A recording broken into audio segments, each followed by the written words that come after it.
Good evening, ladies and gentlemen. If I can call the meeting to order. We're kicking off at 7 o'clock. Very warm welcome to you colleagues and members of the public. Thank you for coming. And a warm welcome to anybody who may be following us on the Council's YouTube channel. Just to let you know that we do stream these live and it's in the ether forever.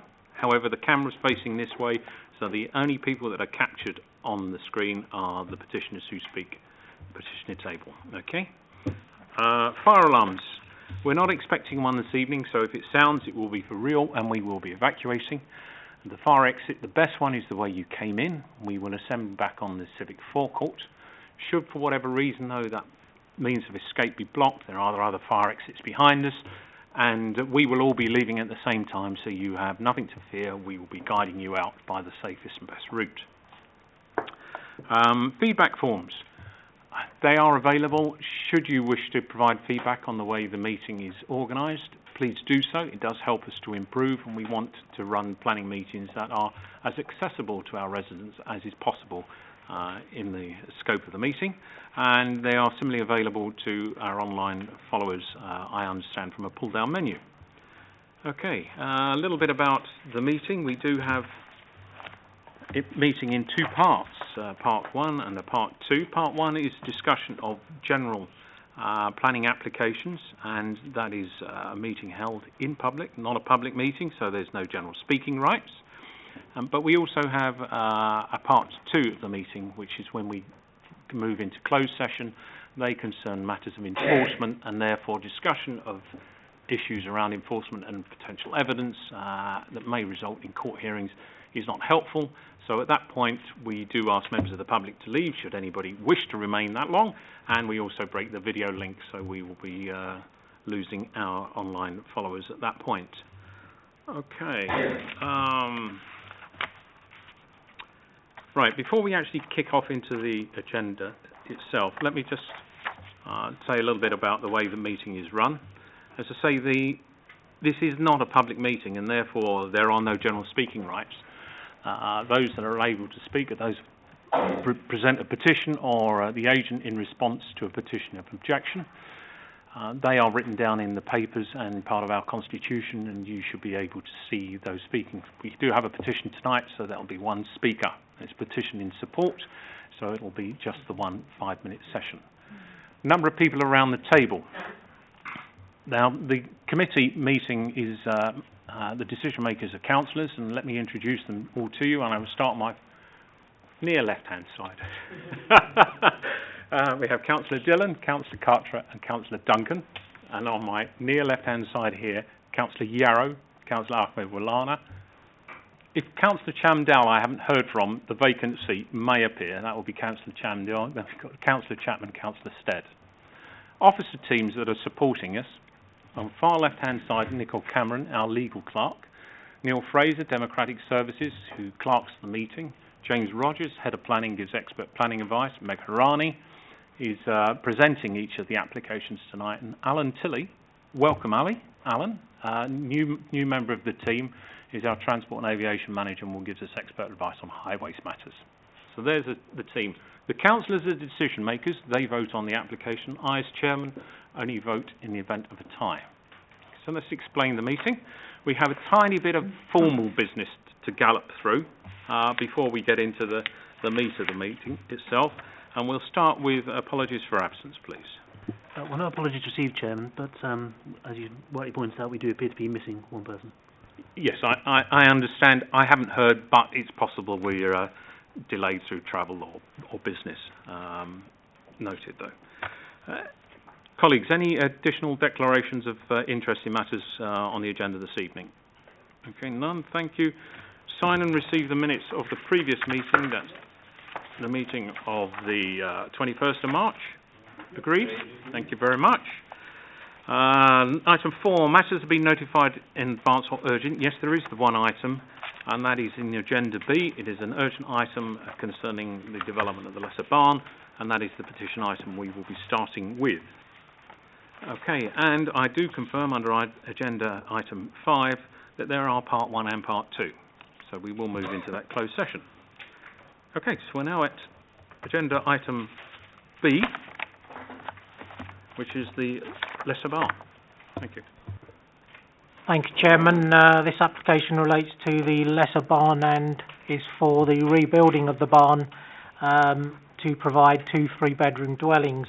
Members will recall that this was reported to, the planning application was reported to the committee of the 21st of March and a decision was taken to defer the application to clarify the position with regard to the listed building consent and to ensure that both applications are linked.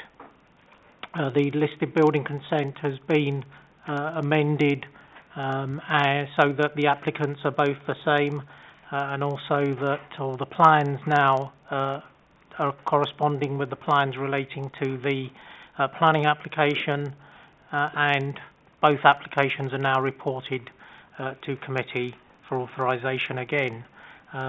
So the legal agreement will tie the 2 applications together and ensure that the works are carried out in accordance with both applications. The actual proposal, if I can just go directly to the plans, is to reinstate as far as possible the barn that was in position prior to its collapse and the vast majority of the timbers have been saved and hopefully can be reused to reinstate the listed building to provide 2 3-bedroom dwellings. The dwellings all comply with the council standards and the London Plan standards in terms of their size and in terms of their position in relation to the adjoining properties. The impact is considered acceptable. The parking again complies and so we're recommending approval. If I can just go through the plans, the floor plans and the elevations. These are sort of very detailed drawings of the way the works are to be carried out. There's quite a few of those. And then, unfortunately, at the moment, it's an empty site behind the hoardings. When the photographs were taken, the timbers were still in position, but I understand that they have now been removed and put into storage. So hopefully they're in decent condition and can be reinstated.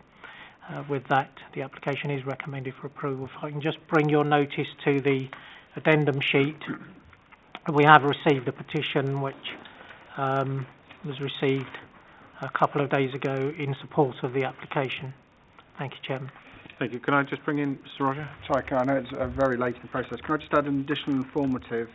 We have a standard informative to do with the community infrastructure levy that advises applicants in that regard. And I've just noted it's not part of the listed informative, so I'd just like to add, have delegated authority to add that standard informative on. Thank you, Chairman. Thank you very much.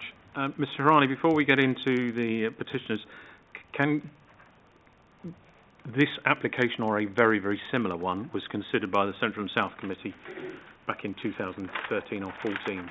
Has this application in any way changed? No, that permission expired, so this was a resubmission of that permission. It hasn't changed at all. So the drawings are effectively the same? They're effectively the same. Nothing has substantially changed? Yeah. And okay, so a material consideration for us all. Okay, thank you very much. We do have a petition here. Nicola Broderick, you wish to come forward? 5 minutes speaking time, please. 4 on the green lights, 1 on the amber, and at red, I will draw you to a close. Thank you very much.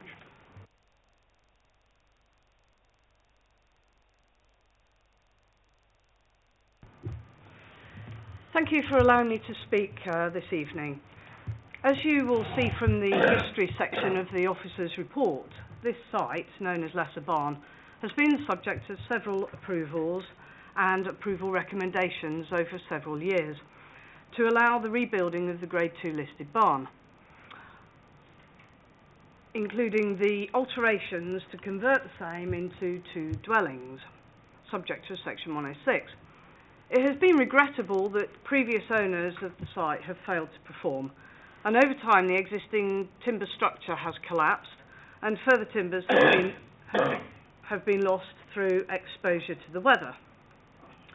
My client, Jim Pelton of Castle Homes, has now acquired the site, and following very positive discussions with your officers, has now got funding in place to finally ensure the repair and restoration of the remaining timbers and to implement the development, subject, of course, to your approval and the completion of Section 106. Indeed, with the support of officers, some work at the expense of my client has already been undertaken by specialist contractors to protect the remaining timbers from further deterioration in anticipation of a positive outcome of this application. Furthermore, the draft Section 106 has been agreed by both parties and awaits final sign-off. But it must be noted that due to the length of time that the applications have been awaiting determination, the available funding secured to ensure the rebuilding of this listed building has become perilously close to being lost. As such, this has been brought back to you as an urgent item on this agenda. As such, in line with the previous Planning Committee resolutions to approve in 2013 and 2014, I urge you today to follow the officers' recommendations to approve the planning and the listed building applications that are before you to allow this important project to be undertaken. Thank you very much. If you have any questions, we're here to answer any questions you have. Thank you very much. Colleagues, are there any questions of the petitioner? Thank you very much. I invite you to return to your seats. As Chair, I'd just like to say, as Councillor for Useley, and with that interest in mind, I welcome the bringing forward of this application. It mirrors a previously approved application. I think it is will be an attractive development. It brings back part of our heritage, and I just happened to see one day the timbers being driven off site, which made me suspicious, but my fears were allayed. So with that in mind, I open it to the floor. Thank you. Councillor Yarrow. Thank you, Chairman. I don't think there's any need for any great discussion on this one. It's been in front of this committee 2013-14 and it was approved. It then came in front of us again, and the only reason it wasn't approved that night was because the documents didn't actually marry up with each other for the listed buildings and also for the work that was going to be done on it. Now the documents do tie up. I see absolutely no reason why we shouldn't approve the officer's recommendation, so I'll formally move that. Thank you very much. Councillor Stead. Thank you, Chairman. I was just about to say that I was involved the last time this came before our committee, and I found it quite interesting being an engineer about the various structural parts of this barn, and I will go second the motion if it's still on the table. Thank you. Thank you very much. Any other observations or comments at this stage? No? Councillor Duncan. Well, I'm just very pleased that at last something is being done. I mean, I can remember this, well, going way back, and I see that all the enabling development was built and the barns were not restored, and I hope that we have all learned lessons from that and that we would condition anything more strongly in the future of that nature. I think those lessons have been learned. I'm extremely grateful that there is someone who wants to come forward and attend to this with some speed, and yes, I'm very happy to second it and go with others on this. Okay, so we've had it formally proposed and seconded. A show of hands of approval on that one. Thank you very much. That's approved. And I believe you go with our very best on this one to see part of our heritage being brought back to life. Okay. That was for the building. We'll do the same for the consent. Same proposer and seconder? Same seconder? Show of hands again. That's everybody. Thank you. Okay. We'll return to the initial agenda item A, and I've just asked for a slight reordering, which is to take 7 first, followed by 6, although one presentation across the two may be appropriate. Thank you, Chairman. Holloway Farm and Cherry Farm, both sites adjoining each other. The Holloway Farm site is this full site here, and the second or the first application, Cherry, Cherry Yard is the sort of front, this element of the site there. The Holloway Farm application is a change of the use of the land from a garden centre or nursery to a vehicle maintenance area and workshop, and which involves the demolition of the existing buildings and polytunnels that are on the site. The polytunnel use, although not regarded as an agricultural use, it is a conforming use. It's a horticultural use, which is acceptable in the Greenbelt. This is a proposal for an expansion of the use which was originally granted permission, if I can go to that plan, for just this very small part of the site here back in 1991.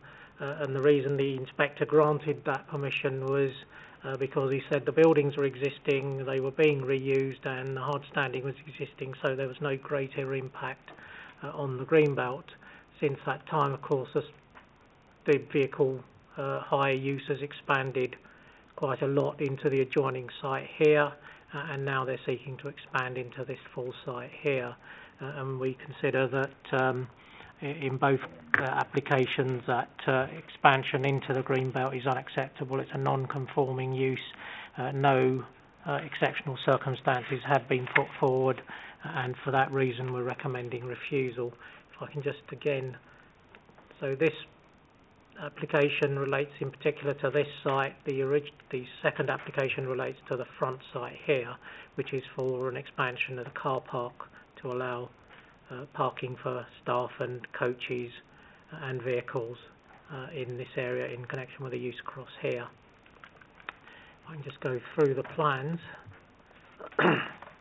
These are the sort of pre-existing plans, and then what's being proposed is that.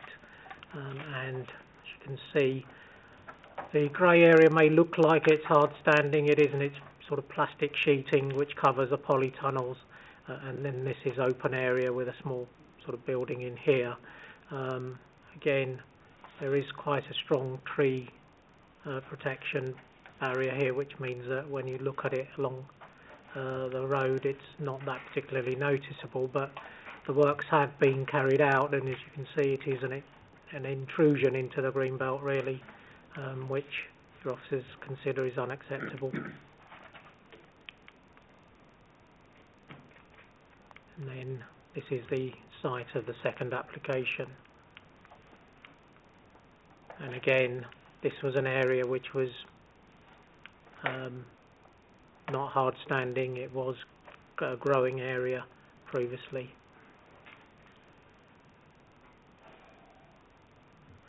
So, in our view, clearly unacceptable development in the Greenbelt. Thank you, Chairman. Thank you very much. Open this.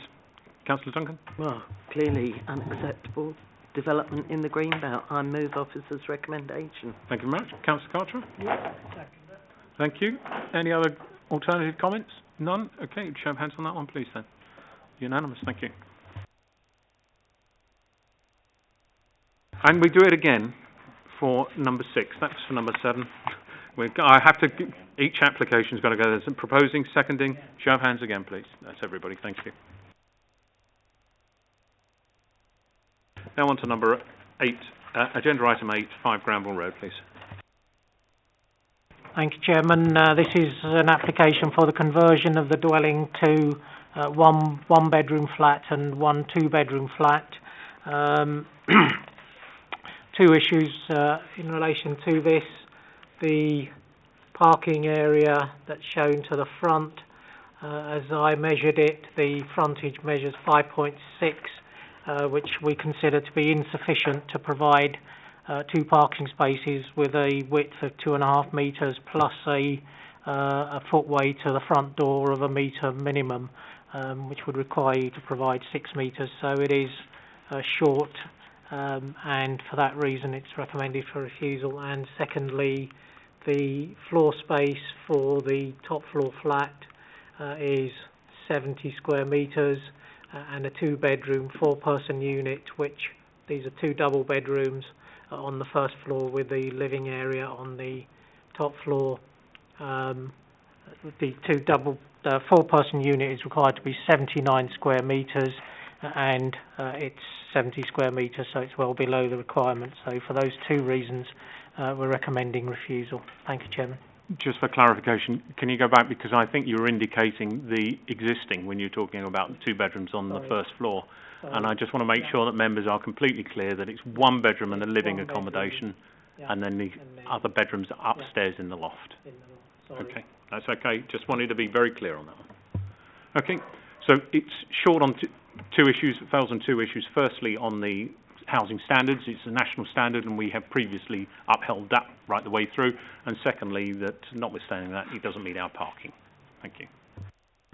Yes, Councillor I Duncan. move officer's recommendation. Thank you very much. Seconded by Councillor Yarrow. Show of hands, please. Does everybody refuse? Thank you. Number 9, 16 Ivor Lane.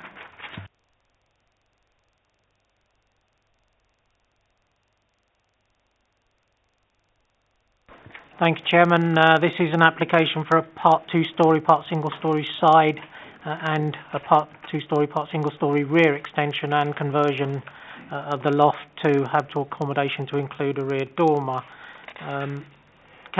Members will know that we have standards set out in the supplementary planning document on residential extensions in relation to two-storey extensions. They require that two-storey side extensions are set in 1 metre from the boundary on both floors. They're set back 1 metre on semi-detached dwellings. They're set back 1 metre from the main front elevation on both floors. In this particular case, the ground floor is not set in from the boundary at all, and the first floor is set in 1 metre, and again, the ground floor is not set back, and the first floor is. So in both counts, the ground floor does not comply with the council's minimum requirements. The argument may be made that this is a first floor extension to the side. As the photographs will indicate, there's a fairly flimsy structure here which is unlikely to support a first floor above, so this would be a two-storey extension requiring the set-in and the setback. If I can just go through the photographs to show you the structure, you'll see that it's a lightweight structure with plastic walls and roof, and wouldn't support any first floor above it, so that would need to be demolished, and the application would be for a two-storey. So for those reasons, we're saying it's unacceptable. The applicant has, or the agent has referred to a scheme that he thinks is comparable, and I've asked that a Google image is provided of the scheme. This is 21 Ivor Lane, which it was approved as a two-storey. It's been approved in 3 stages. The two-storey side extension, which was set back to the level that it's shown there, was approved in 1978. The ground floor front and side extension was approved in 2003, and there is a loft conversion which doesn't appear, which was recently carried out, which doesn't appear on this Google image, which was carried out as permitted development. So both of the approvals that have been granted for the two-storey side extension and the ground floor front and side extensions were granted prior to the adoption of the council's current standards in 2008. And the second issue that members need to bear in mind is that this is an end of road property, and therefore the closing of the gap with the adjoining property is not applicable in this case. This is set out in the addendum for members, and so for these reasons we don't believe that this is a comparable scheme, and we stand by the reasons for refusal. Thank you, Chairman. Thank you very much. Colleagues. Councillor Duncan. Straightforward again. I think I move officer's recommendation. Thank you very much. Seconder, please. Councillor Yarrow. Show of hands, please, from everybody. Thank you. Need to break the link. We're just going to break the link. Give us 30 seconds once confirm that it's gone.